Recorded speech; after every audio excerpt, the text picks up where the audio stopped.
All right, welcome to The Explainer. Today, we're going to solve a tiny mystery that you've probably seen 100 times and never really thought twice about. You know that feeling, right? You flip a switch, you press a button, and for just a split second, nothing. Then maybe an LED slowly fades in, or a gadget comes to life. So what's the deal with that little pause? Is your device broken? Is it lagging? Nope. It turns out it's something way more interesting and completely intentional. So let's start right there with that very first observation, what I'm calling the slow-mo startup. Yeah, let's get this straight right away. That little delay, it's not a mistake. It is a carefully designed, 100% intentional feature. There's a tiny component inside that's literally telling the electricity, whoa, hold your horses.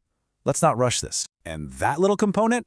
Well, allow me to introduce you to the star of our show today, the capacitor.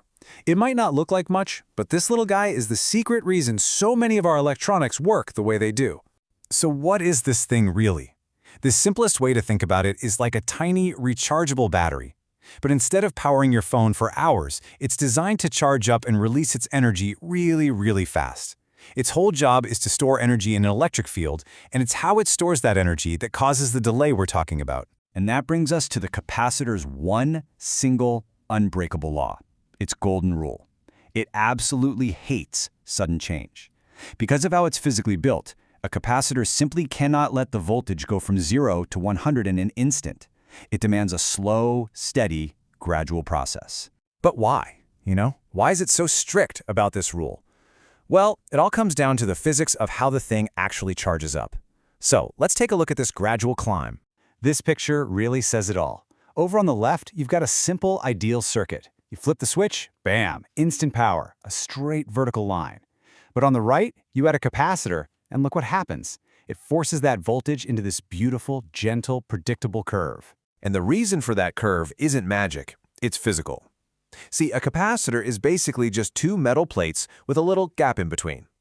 When you apply power, the electrons don't just magically appear. They have to actually flow through the circuit and start piling up on one of those plates. And that process, that piling up, well, it just takes time. Now, for anyone who loves the math behind this stuff, this charging process is incredibly predictable. It follows this exact mathematical curve. Now, you don't need to memorize this equation, but just know that it tells us exactly how the voltage changes over time. The big idea here is that it's not random. It's a controlled, reliable, gradual climb. Okay, if electrons and equations aren't quite clicking, I have the perfect analogy for you. In fact, it's one of the best analogies in all of electronics. For a second, just forget about electricity. Let's think about water. This idea just perfectly captures it, doesn't it? You can't just teleport water into a tank and have it be instantly full. The water level has to rise slowly as it flows in. A capacitor does the exact same thing, just with electrical charge instead of water. And the analogy is so good we can map everything one-to-one. The size of the capacitor, that's the size of the tank. It determines how much charge it can hold. The resistor, which is often paired with it, that's like the width of the pipe you're filling it with. It controls how fast the charge flows. It's a surprisingly perfect comparison. Okay, so we've established that capacitors are slow to charge. But why on earth is that slowness not just something we tolerate, but something engineers actually design into circuits on purpose? Let's look at how this gets put to work. And this is where it gets really cool. That gradual charging that causes the startup delay, it turns out to be one of the most useful tools an engineer has. It lets them control timing, smooth out messy power, and protect delicate parts from a sudden jolt of electricity. Seriously, they're used everywhere. In your phone charger, capacitors are taking the chaotic power from your wall outlet and smoothing it into a clean, stable stream. In a camera, a huge capacitor stores up a ton of energy and then dumps it all in one go to create that super bright flash. And, of course, they create all sorts of intentional delays in timing circuits. So let's bring it all the way back around.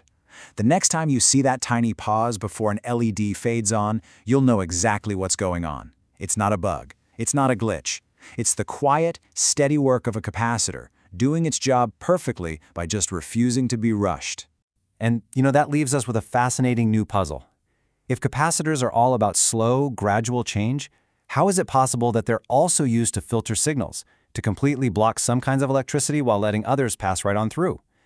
Well, that's a story for another time. Thanks for watching.